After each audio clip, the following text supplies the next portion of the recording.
This is me, spending 20 hours building the most elaborate trap on the server to kill one player. And this is him nearly finding out and ruining the whole thing.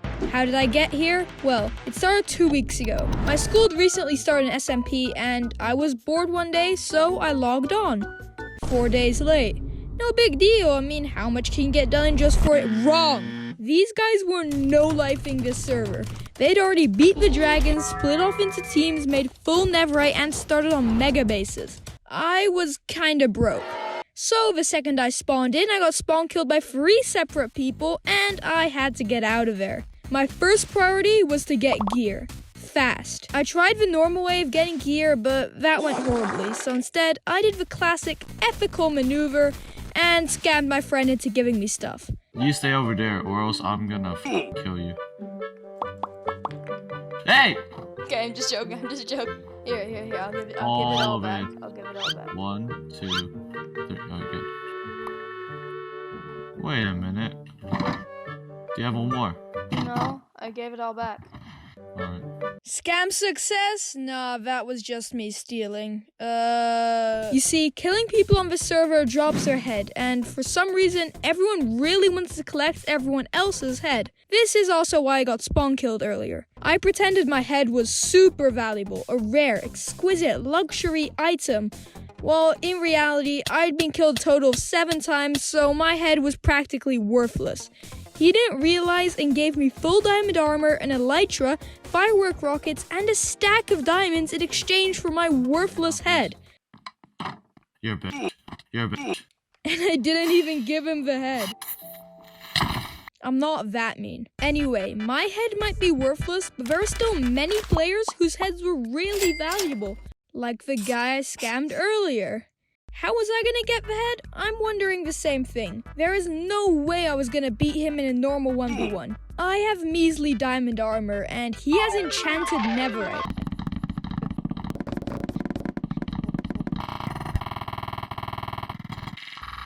I think the best move is to build a trap. The way this trap works is super simple. Basically, I just get him to walk over, and when he's standing on this block, I just mine it under him and he falls.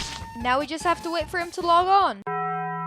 I've been trying to trap this guy for 4 days now, but he's just never online. And I couldn't move on to a different target because literally the whole server already found out about my trap.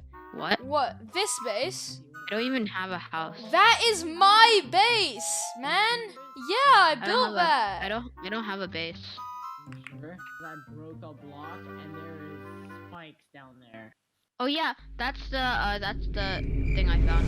It turns out the solution was simple. All I had to do was stay up until 1 AM when he, with his messed up sleep schedule, finally woke up to play Minecraft in the middle of the night. So fingers crossed this trap works and I can move on with my life. Yo.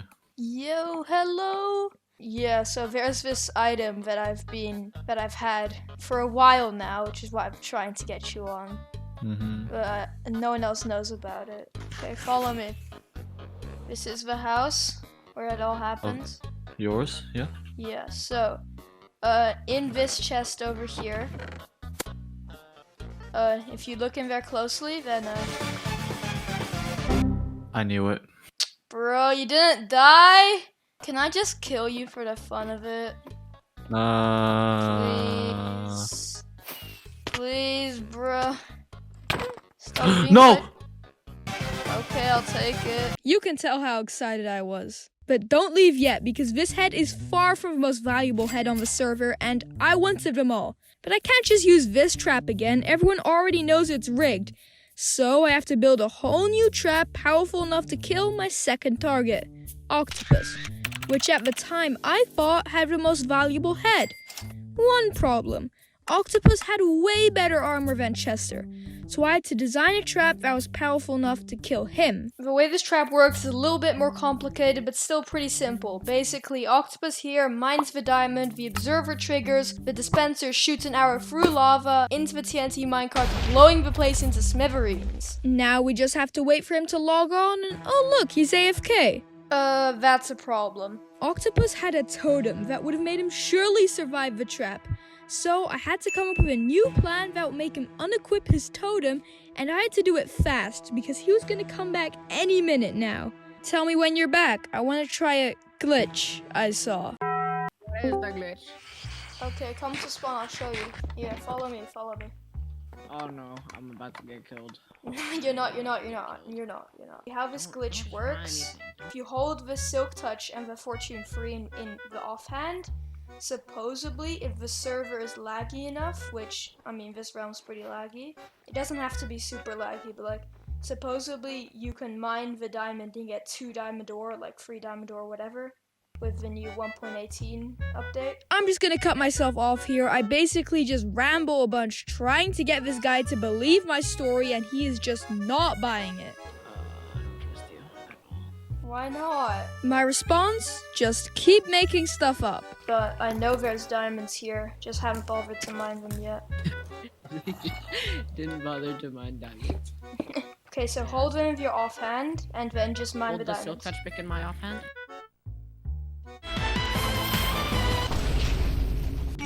I died as well. I killed you though. You're gonna pay. I knew Let's there was something go. sketchy with the diorite. Mission passed? Does it count if I die as well? Doesn't matter. Octopus hates me now. He boxed my grave in obsidian, killed me in AFK, pulled 200 blocks in the air, and portal trapped me. Alright, I'll see you soon. I still have no regrets. But get this, Octopus's head wasn't even the most valuable. Turns out there are 2 players that have never been killed before, and thus no one has their head. I think Abel and Elmer because no one's killing them. Seriously? They haven't died one single time?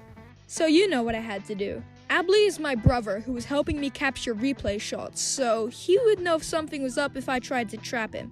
So that left Elmo IDK as my next target. So now I have to design another new powerful trap to kill him. Hi, it's me again. So originally this was going to be the trap. He walks over, opens the chest, and then gets thrown into the void. But I realized that was just way too easy to get out. A block clutch, ender pearl, or the easiest one, an elytra. So this just isn't gonna cut it. So I had to come up with a whole new design. So I was thinking, what was the main flaw of the other trap? He had too much time to react. So what if we drop him in the void, only a few blocks above bedrock, and then, as a cherry on top, we put in a minecart which makes it really hard for him to use the elytra or block clutch. How? A cave-themed roller coaster. So, for the final time, he rides down, triggers his detector rail, and gets thrown into the void. The only minor problem with this trap is that it requires way more time and materials than any of the other traps. Oh, you don't like making a 20-block hole for a stalagmite trap? How about you build an extensive roller coaster going to bedrock that brings you through 6 different cave biomes, mined out by hand, many of which require me to go thousands of blocks to collect the necessary resources. With mining fatigue. Bruh.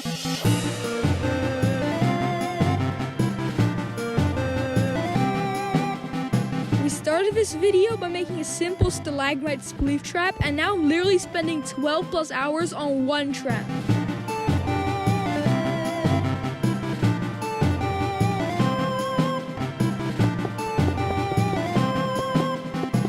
So finally, after way too long, the roller coaster is finished. I'm just being dramatic, it wasn't that bad. So here's the tour. We start at the top with the normal cave, water cave, dripstone cave, deep slate cave, amethyst geode, and finally the frozen cave.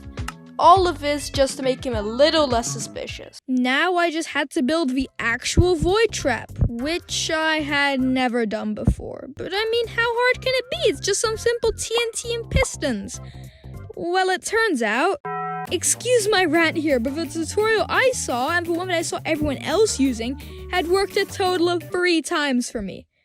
I must have wasted over a stack of TNT on this useless design. I had hit rock bottom. I was in an endless cycle of AFKing, crafting, and failing, hoping for something to change. That's the definition of insanity. Until one time while I was AFKing, I was watching a video and, wait, he's using a different design. So I hopped into a test world. Yes, let's go. I don't know why the other method didn't work, but that doesn't matter now because I finally have a consistent method to remove bedrock. Was that so hard?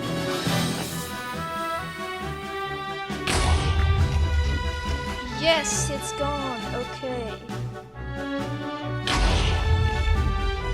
That's for void, that's for void, that's for void.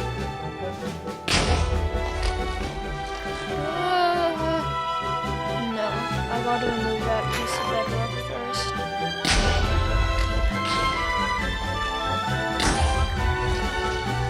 That's the final void right there. Oh goodness, okay. Next was the hardest part of a trap, getting him to fall for it. If anyone told him about any of my other traps, he would be incredibly suspicious. And as we found out recently, I'm not a good liar. So this was going to be very difficult. Not gonna lie, this went terribly. I forgot to record his voice, so I'll narrate this part for you. Basically, the second I asked him to come, he was already super suspicious. Not a good start. And then, to make matters worse, I accidentally pushed the minecart into the hole, and if it wasn't for me begging him not to go down there, it'll ruin it, he would have seen my trap. But in my panic, I fumbled with my words, and now he was even more suspicious. However, it might have been a blessing in disguise, since I had forgotten to mine the obsidian at the bottom. I was so unprepared. I kept him busy by having him come up with a name for roller coaster while I was making my way up to the surface. Didn't exactly come up for a name, I was hoping you would help me with that. Unfortunately, that didn't keep him occupied for long because he got bored and literally started guessing what type of trap I laid at the bottom. There's no suffocating trap. He didn't guess void though, so that's a win. And even though I tried my best to convince him otherwise, we both knew he was going to die. Out of good spirit, he decided to go down anyway, and unsurprisingly, he died. He said, "Come on, let's go!" The trap technically worked. So this whole thing is a success, right? All 3 traps killed their target. Well, apparently heads don't drop from natural causes, and since the only person I actually killed was Chester, I only have his head. I just wasted 13 days for a worthless head. This was not worth it. 3 out of 10.